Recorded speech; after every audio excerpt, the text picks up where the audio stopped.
Welcome, Climate Viewers. Jim Lee from Climate Viewer News at climateviewer.com. Space-based weather control. Now, this is something we haven't talked about in a while, but it's definitely time to bring it back around. Going to be doing more talk about ionospheric heaters, things like HARP. We're going to get into the next rad thing in the next video. Needs to be readdressed. Bringing up a lot of the old topics, but today we're going to talk about the sun gun. This is something that, most people don't even wrap their heads around. It's definitely not in the narrative. It's something nobody's talking about. Therefore, that's why I'm bringing it up. So today we're going to talk about the evolution of the sun gun using our atmosphere as a geophysical weapon. We're going to get into that and a whole lot more in just a moment. Between now and the end of the month, we're going to be building a new studio. I will finally be out of this bedroom. September 25th. Good friend Jeff's coming over from California, and we're gonna build the damn thing. Anybody who can support my work during this time, it would be especially important. Go to connect.climateviewer.com, scroll to the bottom, please donate. Every dollar will be greatly appreciated and go directly to building this studio. And anybody who donates, I'm going to put them in the credits for all the videos I make here going forward. Probably make a plaque for the wall as well. Please support my channel. And let's just get into it. Here we go. So, space mirrors to focus sunlight and melt the polar ice caps. So let me get this straight. If you go to weathermodificationhistory.com, what you'll see is that there is actually an entire section just on melting the Arctic. This was a thing for a very long time where they came up with all of these different ideas on how to melt the Arctic.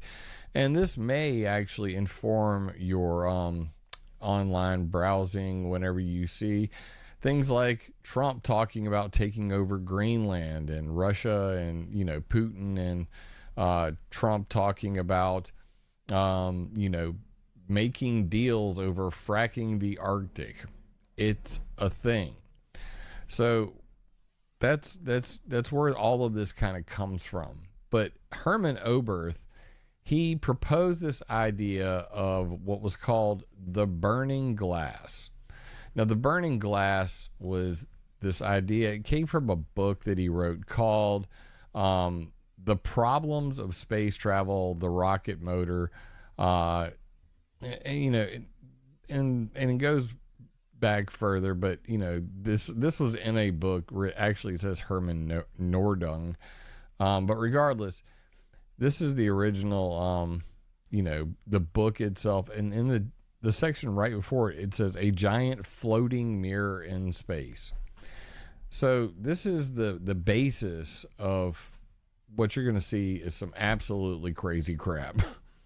And in that picture, you can see, but like any other technical achievement, the space mirror could also be employed for military purposes. And furthermore, it would be a most horrible weapon, far surpassing all previous weapons. It is well known that fairly significant temperatures can be generated by concentrating the sun's rays using a concave mirror in a manner similar to using a so-called burning glass. Even when a mirror has only the size of a human hand, it's possible to ignite a handpiece, a paper. But regardless, that wasn't big enough for the guy. So what did they end up actually going with? My page moved on this. Hold on, let me go. Click here. Refresh the page. It was why is it doing this to me? All right, so in Life magazine in 1945, they covered this in an article titled "The German Space Mirror." That's right. This was the Nazi sun gun. Believe it or not, during World War II, the Nazis had a plan to create Oberth's burning glass as a weapon of war. Of course, the scientists behind it said, well, it could also be used to, like power energy, deliver energy down to the ground. We could do all kinds of other stuff with it. But regardless, that's not exactly how these things work. We all know that by now. So this is the Life magazine, 1945. This is the article with the picture of the proposed Nazi sun gun. Now, this thing's massive. We're talking about, I think it was like 5,100 kilometers wide. Absolutely, 5,100 miles. Oh, how about that? So, this idea of reflecting sunlight and then focusing on a pinpoint target to be able to burn up cities. Oh, could you control the weather with that? I think so. More documentation on that here from the magazine. Other things that could be done. They basically said, well, we could also use like a space station. We could grow some plants up there while we're, burning up the ground. And it's not actually out of the realm of possibility. This is definitely something that they took very seriously and, put a lot of work into, and it amounted to nothing. So why are we bringing this up? I mean, just because a guy in 1929 said we could put mirrors in space and we could control the weather, we could destroy cities, we could burn up entire, armies. Well, that's not the end of the story. So again, Nazi sun gun aimed to burn cities using huge space mirrors. Vintage photos, already brought that up. But that brings us to HARP. So we're gonna jump now. We're jumping from World War II all the way into the 90s. So what does HARP have to do with this? Where are we going with this little space journey, this Star Wars episode that we're watching right now? HARP, for those who haven't ever seen it, HARP is the red icons on the map here. So HARP is located up here in Gacona, Alaska. It is an ionospheric heater. So if you scroll all the way down here, you can see it's a big antenna array that is used to focus energy on the upper ionosphere to do ionospheric modification. Well, what was one of the purposes of HARP? Real quickly before we get off this, you're going to see a lot of dots here. The red radars you're seeing here are ionospheric heaters like HARP. There's one in Tromsø in Norway. This is the one in Russia. It's Sura. Let me get me off the screen real quick here. So there's the Sura ionospheric heater in Russia. There is the Tromsø ionospheric heater in Norway. And there is the Arecibo array, which, they're going to say that it's broken, but I've already checked recent satellite info. They've rebuilt it. Now, the yellow ones you're seeing here, these are actually super dual auroral radar network, super DARNs. The blue ones are incoherent scatter radars, also very powerful. However, this one in particular, Jicamarca, Peru, is actually more powerful than HARP and has been used as an ionospheric heater. You can see it right here.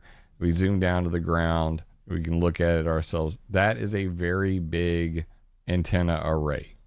Okay. So this one also falls in that gray area between, is it a radar or is it a HARP? You know what I mean? Most people just generically refer to these as HARPs. So this is not a HARP, but it has been used as a ionospheric heater. This all matters when we get to the next part here. So what we're looking here at is what's called an artificial ionospheric mirror. I could go into all the different things that HARP could do. I think that would be reductive at this point. I want to focus on the point that we're focusing about, and that is focusing energy to create an atmospheric effect, a geophysical weapon. How do we create a sun gun using an artificial ionospheric mirror. Well, I want you guys to keep this in just in the back of your head, because this is definitely one of the reasons it was created.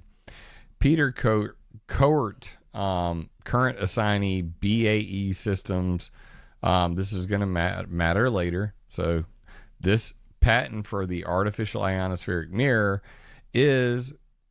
was assigned to BAE Systems, and you can see that this has expired. So means they don't really care about it anymore. But it mattered at the time, and it mattered for a reason, because the military was very interested in this. As you can see in this document here, with Dennis Papadopoulos and company, Arco Power Technologies. This is February 1990. Physics studies in artificial ionospheric mirror related phenomena. So this is before HAARP was even built. This is the point I'm bringing up here. Now you can see again in this paper, we'll go back up to the top. I was scrolling all through this bad boy. How about you just go home? Go home. Systems concept and analysis of an artificial ionospheric mirror radar. And this is by Court, the guy from the patent you just saw. And this is also dated 31 August 1990. Well, why does all this matter? Well, if you look at the history of HAARP, which you can do on weathermodificationhistory.com, you can see here that in 1989 through February 1990, they had the Department of Defense HAARP Steering Group Joint Services Program with the Air Force Geophysics Laboratory and the Navy Office of Naval Research. This was the plans for the HF Active Auroral Research Program, HAARP. This is where they dreamed it up and they planned it out. Now, we've already established that an artificial ionospheric mirror was part of the plan. In order to do that, you need a ground-based heater. So they did that.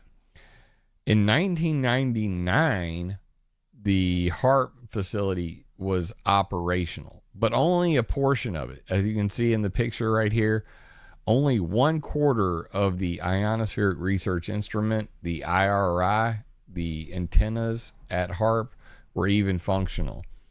But by 2006, all 4 sections were completely on and operating at full power, as you can see here.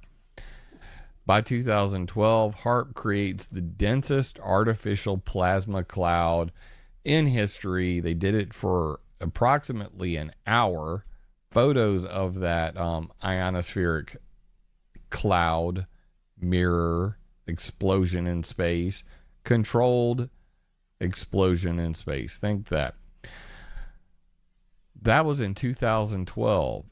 And then very quickly, in 2015, the Air Force decided we don't need it anymore.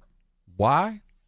Because they'd moved on to other ways to control the ionosphere, meaning we can do this with portable applications. And more information on that on my website, HAARP on a Boat.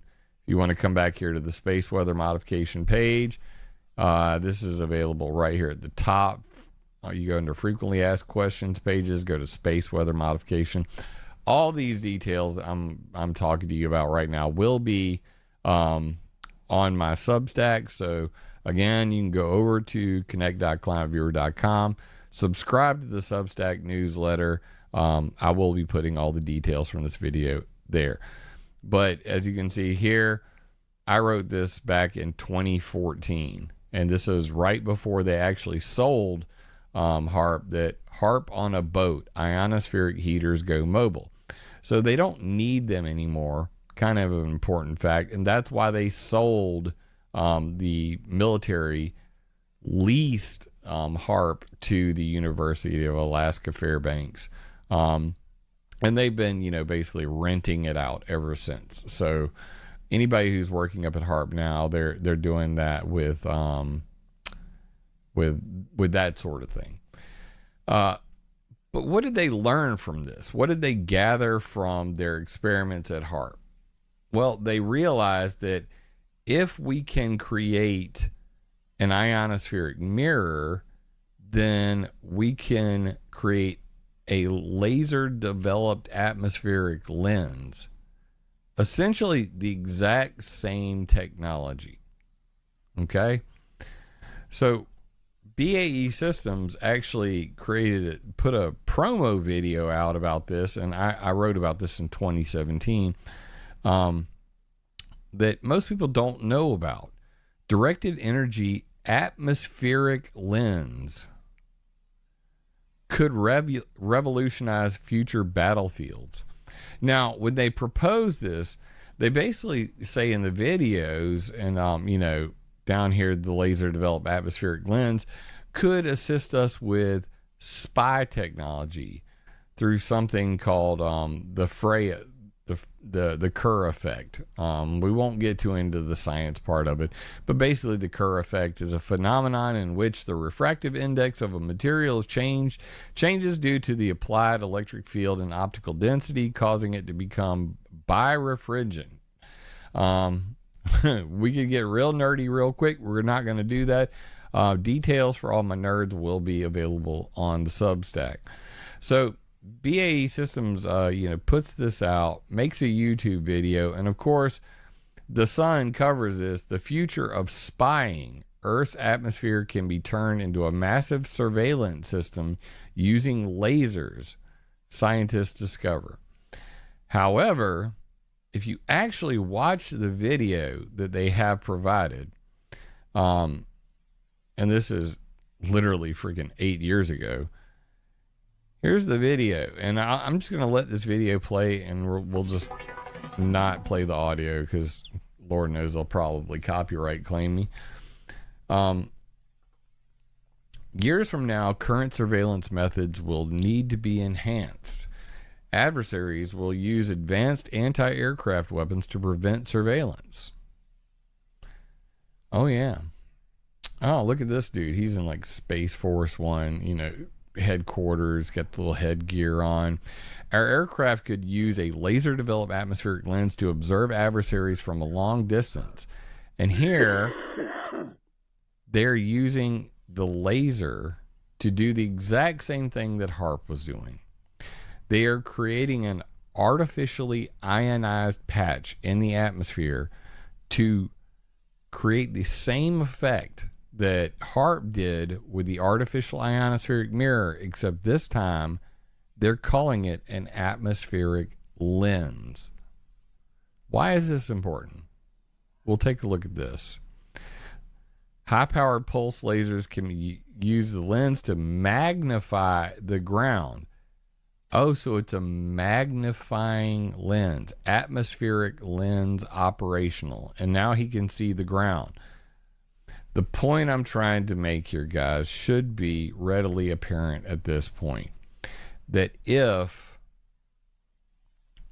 we can create an atmospheric lens that can magnify the ground so that our spy satellites or high altitude drones can fly above this, paint a laser on the sky, and then turn that into an atmospheric lens, then wouldn't that be a magnifying glass? Wouldn't that be a burning glass?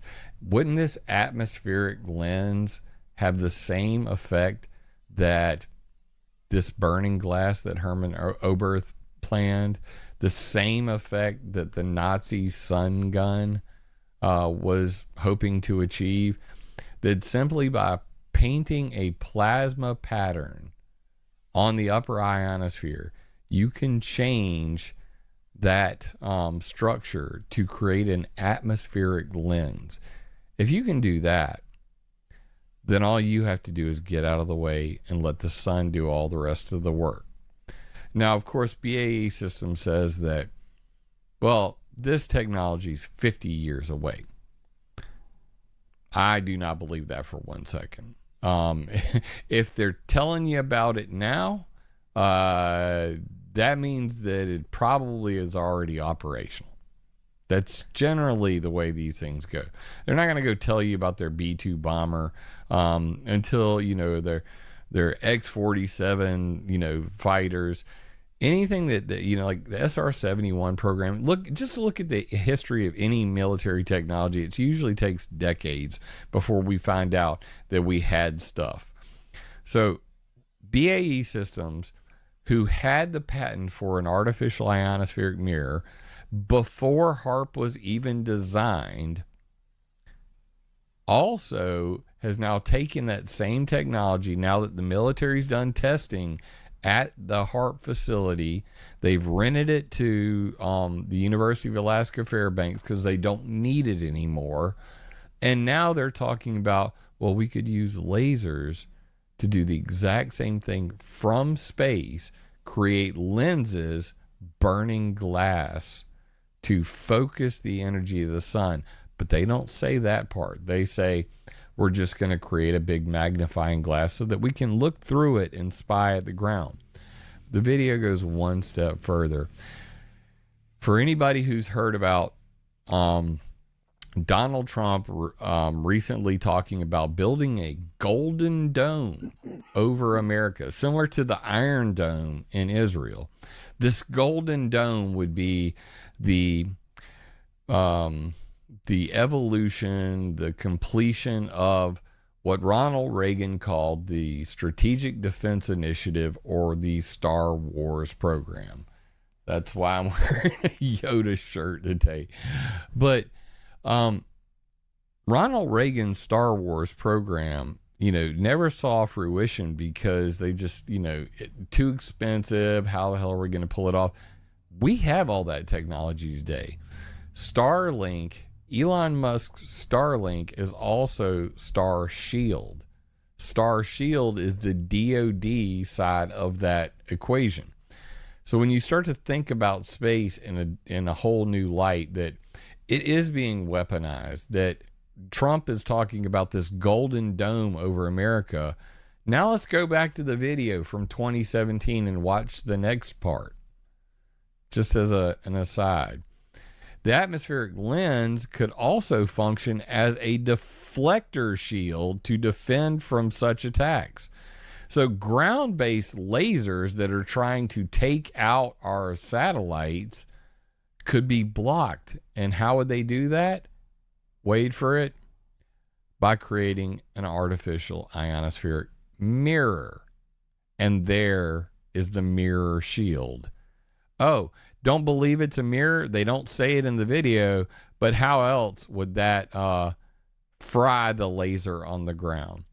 Basically, they're using the laser to create an artificial ionospheric mirror that would then reflect that laser back at the target that was trying to burn it out of the sky. Ladies and gentlemen, this golden dome, this space-based weather modification, weather warfare, the capabilities of this, people talk a lot about, NEXRADs are steering my hurricanes. NEXRADs are making all the weather. Yet nobody even knows about this technology. I literally wrote this article back in 2017. I've got more stuff on my website that I forgot is on my website than these people know or ever will know. I hope that you guys will dig into climateviewer.com, climateviewer.org with the maps, weathermodificationhistory.com with the entire history of weather control, whether it be ground-based, low altitude, cloud seeding, to geoengineering the entire planet, to space weather modification like what we're talking about in this video. And check out my latest website, chemtrailfacts.com, where we're really going to start separating the wheat from the chaff as it pertains to planes making clouds and how these are all related and not related. But regardless, atmospheric lens, put it in your lexicon, share it around, talk to people about it. This is a thing. It's been a long time coming idea. The technology is definitely there to implement something like this. And this is the kind of thing that you're not going to see on your little NextRad heads up display when you're on College of DuPage watching the base reflectivity on NextRad. This is something that could come from space, that is technically feasible, has been demonstrated in the past, patents and application owned by BAE Systems. And all we need is like the X-47 drone to go up and carry a laser aloft and paint a little plasma pattern to make an atmospheric lens. If we know about it, our adversaries know about it. Who's going to actually, be the first to say somebody's doing this? That'll be the next question. With that being said, I'm going to get to the last little topic before we get out of here.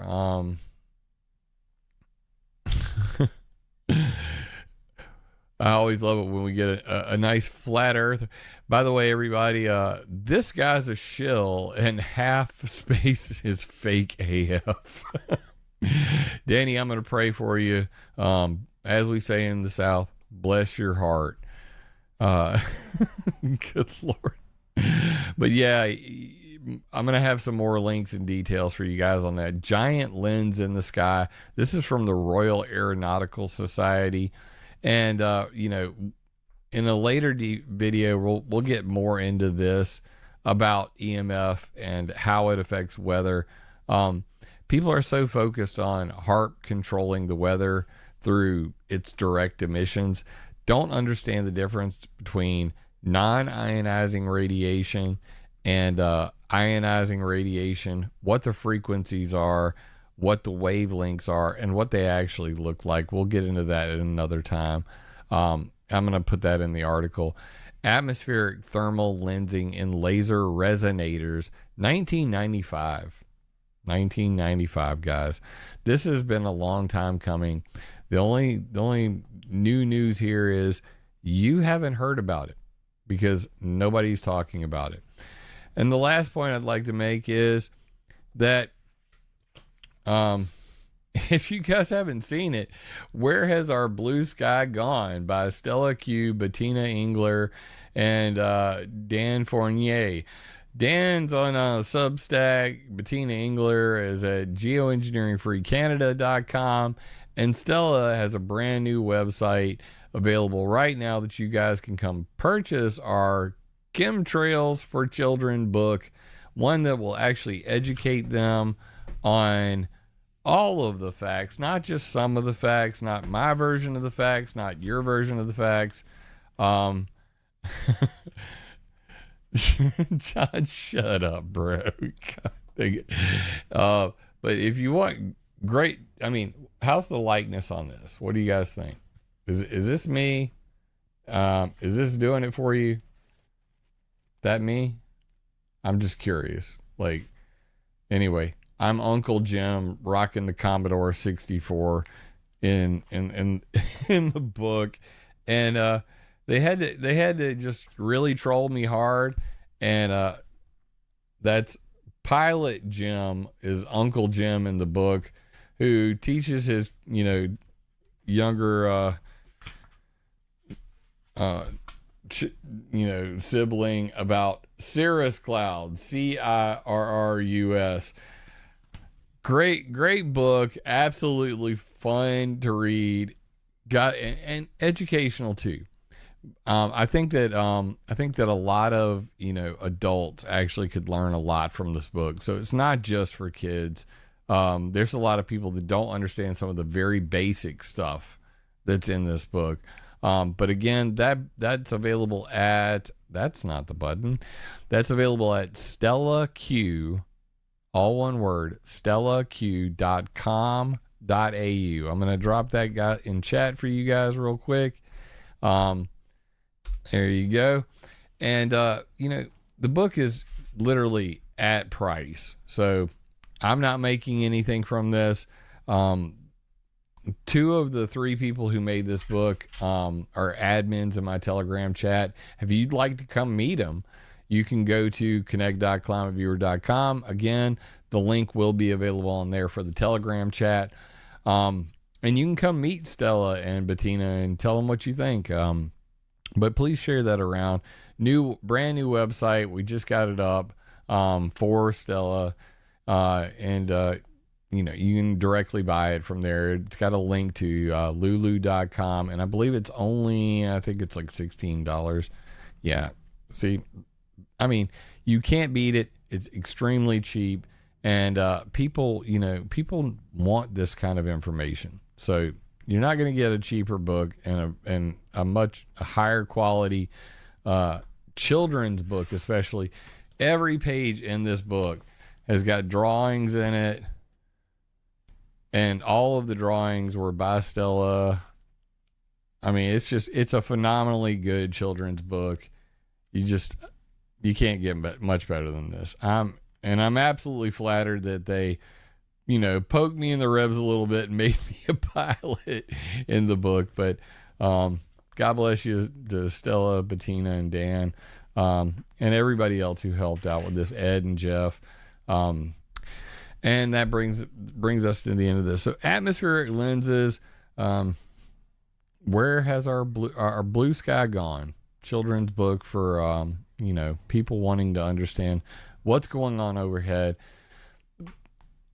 I've been asking for quite a while for you guys to help me get the hell out of this bedroom. I want to be able to make videos more often. I want to be able to edit videos like I used to, where I would, just not do just live videos all the time, where I can really edit it down, start making short form films and stuff like that. And that's the purpose of building this studio in my backyard. If you can, if you're able, please donate. Go to connect.climateviewer.com. And when you get there, just scroll to the bottom and you'll see that on connect.climateviewer.com, you can join the Substack newsletter. This video and all of the links from it will be provided in an article on there. And you can see that here. So the last video I just did, Department of Defense linked AI startup to control hurricanes, is on there with all of the links and details from the last video I just did. And this gets delivered directly to your inbox. Join our Telegram chat. Here's my other video channels. If you're not subscribed on Rumble, please do, because you never know when the YouTube overlords might decide to kick me to the curb. Social media stuff, merch shop, but down at the bottom, you can donate any of these ways right here. Obviously PayPal, the Patreon's like a monthly thing, but any one of these, people ask for different options. All proceeds between now and the end of the month are going to go directly to building this studio and getting me the hell out of this bedroom. Please, God bless you if you can. I really would appreciate it. Leave me a comment in the in the section below. What do you think? Do you think I'm just out of my mind that this atmospheric lens thing is just ridiculous? It's hokey. They're making it up. Has nothing to do with artificial ionospheric mirrors, has nothing to do with HARP, has nothing to do with the Nazi sun gun or Hermann Oberth who proposed this all the way back in 1929. I see the clear pattern. It's a clear pattern, historical pattern, provable pattern, especially when you're talking about the technology to actually implement artificial ionospheric mirrors and artificial atmospheric lenses. If you can create an atmospheric lens, you just created a magnifying glass out of our upper atmosphere. That is geophysical warfare. That is capable of doing things nothing else can. Focusing the power of the sun on a hurricane. I can only imagine what you could do with that, let alone burning people up like a bunch of little ants under a magnifying glass. Now you know, and knowing is half the battle. And I hope you guys will like, subscribe, share this video, leave me a comment on what you think, and I will definitely catch you on the flip side on the next one. Love you, mean it. If this video resonates with you, leave me a comment, because I love hearing from y'all. First time here, be sure to subscribe and click the bell. Yeah! Remember, it would be impossible for me to do this without your support, so please join my Patreon or buy me a coffee on PayPal. And always attack ideas, not people.